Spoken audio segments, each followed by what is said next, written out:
Hey everybody, what is going on? I hope you guys are all doing well, and welcome to another tutorial video. In this video, I'll be explaining to you guys how you can delete a list from Trello. So let's get right into it. As you can see, I have a couple of lists on my board at the moment, and I'll be deleting one of them. For example, I'll be deleting Epic 3.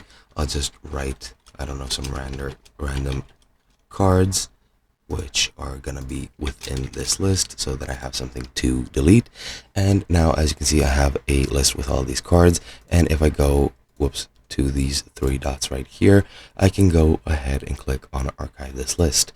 Now when I click archive this list and then go into my archived items, as you'll see, there is no archived cards available. Let me just refresh my page.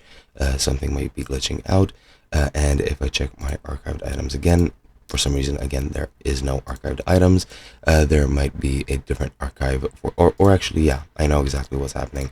I'm not switching to lists. As you can see, I have this list over here, and I can send it back to a board, and that really doesn't help it. However, you can archive it and remove it, kinda. Or you can create a completely new board, just name it delete, and just make it like so. Then go here, click there, and move the list into board 3, or delete. Then click move, and now it's in delete. Just click on the three dots, close the board, and close it, and now that card is gone for good. And that's basically it. Hope you guys enjoyed, and I'll be seeing you guys in another video.